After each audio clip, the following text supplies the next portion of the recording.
மாணவர்களை வரவேற்கிறோம். இந்த அமர்வில் ஓபன் சர்க்யூட், ஷார்ட் சர்க்யூட், தொடர்ச்சி, ஒரு ஹெர்மெட்டிக் கம்ப்ரஸரின் எர்த்திங் குறித்து எப்படி சோதனை செய்வது என்று தெரிந்து கொள்வோம்.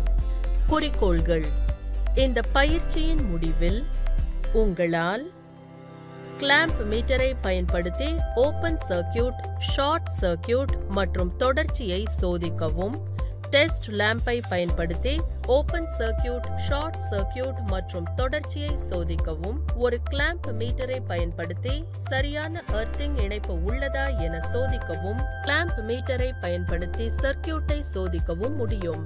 இப்போது கருவிகள், உபகரணங்கள் மற்றும் நுகர்பொருட்களை பார்ப்போம். Clamp meter, insulator plier, line tester, 200 watts test lamp, hermetic compressor, soap மற்றும் brush, clean cloth, test board. இப்போது ஹெர்மெட்டிக் கம்ப்ரஸரின் சோதனை, திறந்த, குறுகிய, தொடர்ச்சி மற்றும் எர்த்திங் போன்ற செயல்முறைகளை பார்ப்போம். கம்ப்ரஸரின் இணைப்பு பெட்டியில் உள்ள கவரை கழற்றுங்கள். இணைப்பு புள்ளிகளிலிருந்து வயர்களை அவிழ்த்து விடுங்கள். உங்கள் கிளாம்ப் மீட்டரை பிடித்து குமிழியை எதிர்ப்பு அமைப்புக்கு திருப்புங்கள். C புள்ளியை தொடுவதற்கு கிளாம்ப் மீட்டரின் ஒரு முனையையும், R புள்ளியை தொடுவதற்கு மறுமுனையையும் பயன்படுத்தவும்.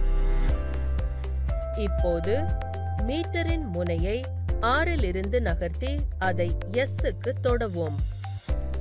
கிளாம்ப் மீட்டரின் முனையை C இலிருந்து R க்கு மாற்றி திரையில் உள்ள வாசிப்பை காண்க. இதை செய்வதன் மூலம் பாகங்கள் வழியாக மின்சாரம் எவ்வாறு பாய்கிறது என்பதை சரிபார்க்கிறீர்கள். எல்லாம் சரியாக இருந்தால், அதாவது நீங்கள் சில ரெசிஸ்டன்ஸ் அல்லது கண்டினியூட்டியை காண்கிறீர்கள் என்றால், கம்ப்ரஸர் இயல்பாக இயங்குகிறது. யூனிட்டின் பிரதான கவரை கழற்றுங்கள். கம்ப்ரஸரின் இணைப்பு பெட்டியில் உள்ள கவரை திறக்கவும். கம்ப்ரஸரிலிருந்து வயர்களை அவிழ்த்து அவற்றை குறிக்கவும். இதனால் ஒவ்வொன்றும் எங்கு செல்கின்றன என்பது தெரியும். 200 வாட் பல்புடன் ஒரு சோதனை விளக்கை தயார் செய்யுங்கள். இந்த சோதனை விளக்கை சோதனை பலகையில் சொருகவும். சோதனை விளக்கை இயக்கவும். ஒரு வயரை C-க்கும் மற்ற வயரை R-க்கும் தொடவும், அதாவது மையம் மற்றும் வலது முள். விளக்கு பிரகாசமாக எரிந்தால் ரன்னிங் வைண்டிங்க்கு தொடர்ச்சி நன்றாக வேலை செய்கிறது என்று அர்த்தம்.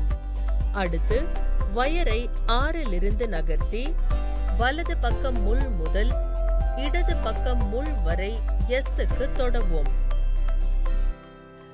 விளக்கு எரிகிறது, ஆனால் பிரகாசமாக இல்லை என்றால் ஸ்டார்டிங் வைண்டிங்கிற்கு தொடர்ச்சி நன்றாக இருக்கிறது என்று அர்த்தம். இறுதியாக வயரை மையத்திலிருந்து வலது பக்கமாக இருக்கும் C இலிருந்து R-க்கு மாற்றவும். விளக்கு மங்கலாக எரிகிறது என்றால் இயங்கும் மற்றும் தொடங்கும் முறுக்குகள் இரண்டும் நன்றாக வேலை செய்கின்றன என்று அர்த்தம். இப்போது கிளாம்ப் மீட்டரை பயன்படுத்தி எர்த் சர்க்யூட்டை சோதிக்கும் செயல்முறையை பார்ப்போம். கிளாம்ப் மீட்டர் டயலை ஓம் மீட்டர் அமைப்பிற்கு மாற்றி RX 10000 என்பதை தேர்ந்தெடுக்கவும். கம்ப்ரஸரின் டெர்மினலில் A ஆய்வை உறுதியாக வைக்கவும். கம்ப்ரஸரின் மெட்டல் கேசிங் சுத்தமான பகுதியில் B ஆய்வை வைக்கவும்.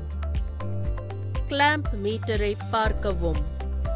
இது 0 அல்லது மிக குறைந்த ரெசிஸ்டன்ஸ் அளவை காட்டினால் கம்ப்ரஸர் சரியாக கிரவுண்டட் ஆகி உள்ளது. உங்களுக்கு வேறேதேனும் ரீடிங் அல்லது ரீடிங்கே இல்லை என்றால் கம்ப்ரஸரின் கிரவுண்டிங்கில் சிக்கல் உள்ளது என்று அர்த்தம். ரீகேப். இந்த தலைப்பில் நாம் இதை பற்றி அறிந்தோம். கிளாம்ப் மீட்டரை பயன்படுத்தி ஓபன் சர்க்யூட், ஷார்ட் சர்க்யூட் மற்றும் தொடர்ச்சியை எவ்வாறு சரிபார்ப்பது. டெஸ்ட் லாம்பை பயன்படுத்தி அதே சோதனைகளையும் நாம் ஆராய்ந்தோம்.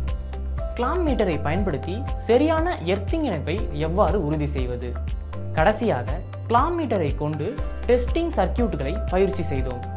ஓபன் சர்க்யூட்டுகள், ஷார்ட் சர்க்யூட்டுகள், தொடர்ச்சி மற்றும் ஹெர்மெட்டிக் கம்ப்ரஸரின் எர்த் கனெக்ஷன் ஆகியவற்றை எப்படி சோதிப்பது என்பதை பற்றி அனைவரும் புரிந்து கொண்டீர்கள் என்று நான் நம்புகிறேன். நன்றி மாணவர்களே, நாம் அடுத்த அமர்வில் சந்திப்போம்.